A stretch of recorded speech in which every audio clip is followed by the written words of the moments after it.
நல்லவனாக இருக்கக்கூடாதுன்னு சொல்லுவாங்க. ஆனால் நம்ம கேப்டன் வந்து ரொம்ப ரொம்ப நல்லவராக இருந்தார். அதனால்தான் அவர் காசு பணம்லாம் வேணும்னால தான் இன்னைக்கு வந்து இவ்வளோ கோடான கோடி மக்கள் அவருக்காக தொடர்ந்து நிற்கிறாங்க. அவர் வந்து சின்ன வயசுலேயே நல்லா தெரியும். ஒரு 4-5 படம் அவரோட நடிச்சிருக்கேன். அவர் வந்து ரியல் லைஃப்ல நிஜ ஹீரோ. அவருக்கு நடிக்க தெரியாது, அரசியல்லையோ இல்லை நிஜ வாழ்க்கையிலையோ. அவரோட ஆசை நிறைவேறாம அவர் போயிட்டாருன்னு நினைக்கும் போது ரொம்ப வருத்தமா இருக்கு.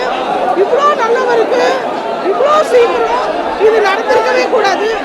ஏழைகளோட சாமி சரிஞ்சிருச்சுன்னு நான் நினைக்கிறேன்.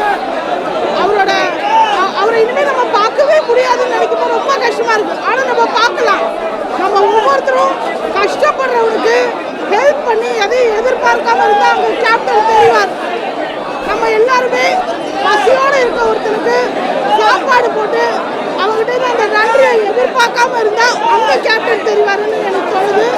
அதனால கேப்டனோட புகழ் வந்து என்னைக்குமே கலைத்துறை இருக்க வரைக்கும் வாழுன்றது தான் உண்மை. கேப்டன் வாழ்வாரு. அவர் புகழ் என்னைக்கு ஓங்கி இருக்கும். நம்ம பண்ண வேண்டியது எல்லாமே அவரோட குடும்பத்துக்காகவும் அவங்களோட நண்பர்கள், முக்கியமாக ராதாரவி அண்ணா, வாகை சந்திரசேகர் அண்ணா, தியாகு அண்ணா, அந்த மாதிரி அவரோட க்ளோஸ் ஃப்ரெண்ட்ஸும் அவரோட ஃபேன்ஸும் அவரோட தொண்டர்கள் எல்லாருக்கும் இந்த நேரத்தில் அவர் சக்தியை தரணும்னு வேண்டது தான். நன்றி. நாங்கள் 2 பேரும் சின்ன வயசுலேருந்து நடிச்சுட்டு இருக்கோம். நான் சின்ன வயசுலேருந்து நடிச்சிருக்கேன். அண்ணனோட ஒரு 5-6 படம் நான் நடிச்சிருக்கேன். என் வீடு மண்டலப்பேட்டை.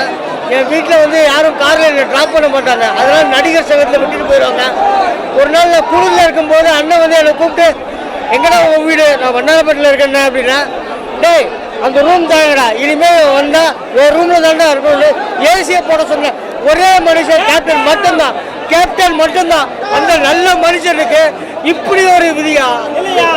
இது வயசே கிடையாது, இது வயசே கிடையாது. அவர் நல்லா இருக்கணும், அவர் நல்லா இருந்திருக்கணும், நல்லா இருந்திருக்கும். எவ்வளோ பேருக்கு ஒரு சின்ன நடிகர்லேருந்து ஒரு ஜூனியர் ஆர்டிஸ்ட்லேருந்து ஸ்டண்ட்லேருந்து எல்லாருக்குமே அவர் வந்து அவ்வளோ மரியாதை கொடுத்து அவ்வளோ எல்லா நல்ல விஷயங்களும் செஞ்சுருந்தார்.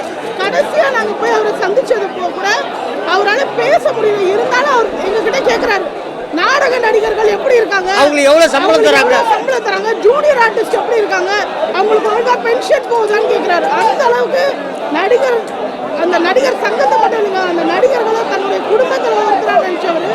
அந்த நல்ல மனுஷன் தர்மம் தலைக்காகல அப்படின்னு எல்லாருக்கும் சமமான சாப்பாடு. இவர் என்ன சாப்பிட்றாரோ அதே தான் எல்லாம் சாப்பிட்டான். உண்மையாலுமே அவர் வந்து அவர் ஏன் கடவுள் கூட்டு போயிட்டாரு. இப்பெல்லாம் சினிமாவில் இருக்க நடிகர்களோட ஒவ்வொரு வாழ்க்கையும் டப்பு டப்புன்னு முடியுது. கடவுளாக கொஞ்சம் கேப் கொடுங்க, கேப் கொடுங்க, கேப் கொடுங்க. தயவு செய்து